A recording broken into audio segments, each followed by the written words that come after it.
రాజాసాబ్ చెప్తున్నా కదా, చిలికి చిలికి గాల్వా అనేనట్టు చిన్న సినిమాగా ఫన్ సినిమాగా మొదలైన రాజాసాబ్ సినిమా ఇప్పుడు పెద్ద ఫ్రాంచైజ్ అవుతుందంట. లిటరలీ రాజాసాబ్ సినిమా ఇంకా రిలీజ్ అవ్వక ముందే మన Maruthi and people media factory వాళ్ళు దీన్ని ఒక ఫ్రాంచైజ్ గా చేద్దాం అని ఫిక్స్ అయిపోయారంట. సో ఇప్పుడు రాజాసాబ్ సినిమా వస్తుంది, దీని తర్వాత రాజాసాబ్ 2 కూడా వస్తుందంట. ఈ రాజాసాబ్ 2 అంటే ఇది ఈ స్టోరీ కంటిన్యూషన్ కాదు, ఈ స్టోరీ సంబంధం లేకుండా ఒక స్పిరిచువల్ సీక్వెల్ లాగా తీస్తారంట. లైక్ మనకు ఇప్పుడు శంకర్ ఎంబీబీఎస్ అండ్ శంకర్ జిందాబాద్ ఎలాగైతే ఉన్నాయో ఆ రెండు సినిమాలు కామన్ ఏంటి, శంకర్ అండ్ ఏటీఎం క్యారెక్టర్స్ అంతే, మిగతాదంతా డిఫరెంట్ ఉంటుంది కదా. ఈ వరల్డ్ కంప్లీట్ డిఫరెంట్ గా ఉంటుంది కదా. సో ఆ టైప్ ఆఫ్ ఒక ఫ్రాంచైజ్ క్రియేట్ చేద్దాం రాజాసాబ్ తో, ఒక హర్రర్ యూనివర్స్ క్రియేట్ చేద్దాం అని చెప్పి ఏవో ప్లాన్ వేస్తున్నారంట. బట్ ఎందుకు ఎందుకు మొన్న వచ్చిన టీజర్ కానివ్వండి, ఆ తర్వాత వచ్చిన ట్రైలర్ కానివ్వండి, they are good only because of Prabhas అన్న. ప్రభాస్ గారు ఆ ట్రైలర్స్ లో లేకపోతే అవి చాలా సప్పగా ఉన్నాయి ట్రైలర్.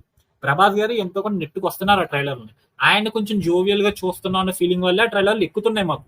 అలాంటిది ఆయన్ని తీసేస్తే ఆ సినిమాలో ఏమీ లేనప్పుడు దాని మీద ఫ్రాంచైజ్ ఎందుకు? ఒక సినిమా ఎలాగో తీసారు, తగలెట్టారు కాబట్టి రిలీజ్ చేయాలి, చేసేయండి, వదిలేసేయండి. ఫ్రాంచైజ్ గట్లా పెట్టుకోకండి, మీకు దండం. అన్న big fan, thank you. Shooting going on Europe Rajasaab, ఇంకా అవుతూనే ఉంటది బ్రో అది. అసలు ఏంటి, చిన్న సినిమా స్టార్ట్ అయిన సినిమా ఇప్పటికీ జనవరిలో రిలీజ్ పెట్టుకొని ఇప్పటికే షూటింగ్ చేస్తున్నారు, విఎస్ఎక్స్ వర్క్ పెండింగ్ పెట్టుకొని. Maruthi planning bigger SKN also. Bro planning చేయడం తప్పు లేదు బ్రో, బట్ బిగ్గర్ అనే దానికి మనకి ఎగ్జిక్యూషన్ మనకి కనిపించాలి కదా, బిగ్గర్ లా కనిపించాలి కదా, బట్ అలా కనిపించట్లేదు. నా ప్రాబ్లం. నాకైతే ఫ్రాంచైజ్ ఎందుకు అనే ఫీలింగే ఉంది నాకు. అంటే ఎవరి ఫీలింగ్ కాలేదు, బట్ రాజాసాబ్ మీద ఫ్రాంచైజ్ అవసరం లేదని నా ఫీలింగ్.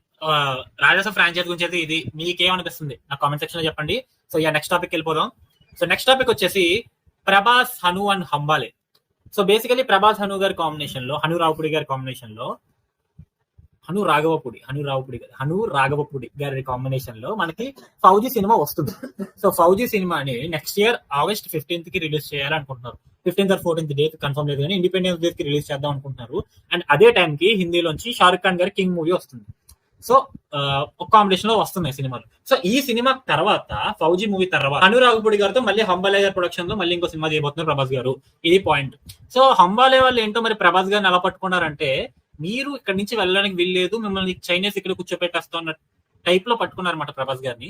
బికాస్ మీరు చూసుకుంటే సలార్ సినిమాతో వాళ్ళ కొలాబరేషన్ మొదలైంది. సలార్ తర్వాత సలార్ 2 ఎట్లాగో ఉంది. సలార్ 2 తో పాటు ప్రశాంత్ నీల్ గారితో ఇంకో సినిమా చేస్తారట. అంటే ఒక 3 సినిమాలు సైన్ చేశారు ప్రభాస్ గారు. సలార్ 2 కాకుండా ఇంకో 3 సినిమాలు సైన్ చేశారంట హంబాలే మూవీస్ తోటి. సో అందులో ఒకటి ప్రశాంత్ నీల్ గారు డైరెక్ట్ చేస్తారు, ఒకటేమో ప్రశాంత్ వర్మ గారు డైరెక్ట్ చేస్తారు, మన హనుమాన్ డైరెక్టర్. అండ్ ఇంకొక సినిమాని ఇప్పుడు హను రావుపుడి గారు డైరెక్ట్ చేసిన ఆ సినిమానేనా అనేది నాకు డౌట్. ఎందుకంటే ఇది కాకుండా లోకేష్ కనకరాజ్ గారి డైరెక్షన్ లో కూడా ప్రభాస్ గారు ఒక సినిమా చేయబోతున్నారు, అది కూడా హంబాలే వాళ్ళే ప్రొడ్యూస్ చేస్తారు అనేది టాక్ వినబడింది గట్టి ఒక టైంలో. సో లిటరలీ ఒకసారి ఆలోచించుకున్నాం, సలార్ 2 ఉంది, ఫౌజీ తర్వాత హను రాఘవపుడి గారితో సినిమా, ప్రశాంత్ వర్మ గారితో ఒక సినిమా, లోకేష్ కనకరాజ్ గారితో ఒక సినిమా. ఇది కాకుండా మొన్న మనకి మహావతార్ మూవీ వచ్చింది కదా, యానిమేషన్ మూవీ.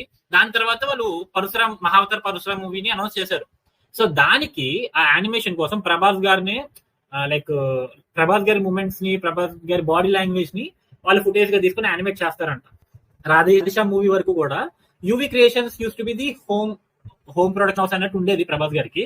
ఇప్పుడు హంబాలే అయిపోయింది అనమాట. లిటరల్ 5 సినిమాలు లైన్ లో ఉన్నాయి. పరశురామ్ ఎంతవరకు కన్ఫర్మేషన్ ఉంది నాకు తెలియదు కానీ మిగతా 4 మాత్రం చాలా గట్టిగా వినబడుతుంది. సో ఇన్ని సినిమాలు, ఇన్ని ప్రాజెక్టులు ఉన్నాయి ప్రభాస్ గారివి, అది కూడా హంబాలే వాళ్ళతో ఉన్నాయి. అది కాకుండా ప్రభాస్ గారు ఇంకా చాలా సినిమాలు చేస్తున్నారు, వాటన్నిటి మీద కూడా డిస్కషన్లు అవుతున్నాయి.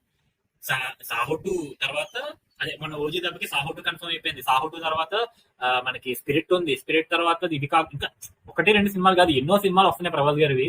అరే ఇన్ని సినిమాల్లో ఈయన ఎప్పుడు ఇవన్నీ కంప్లీట్ చేస్తారు? కల్కి 2 కూడా ఉంది మనకి, సలార్ 2 ఉంది, సీక్వెల్స్ ఎక్కువైపోతున్నాయి. ఇప్పుడు అన్ని రాజాసాబ్ ఇంకో ఫ్రాంచైజ్ అంటున్నారు. ఇన్ని ఫ్రాంచైజ్లు, ఇన్ని సీక్వెల్, ఇవన్నీ ప్రభాస్ గారి చేతిలోనే పడుతున్నాయి. సో ఆ ఒక్క మనిషి ఎన్ని సినిమాలు అని చేస్తాడు, ఎంతకాలం అని చేస్తాడు అని అర్థం కావట్లేదు అనమాట. సో మీ ఒపీనియన్ నా కామెంట్ సెక్షన్ లో చెప్పండి.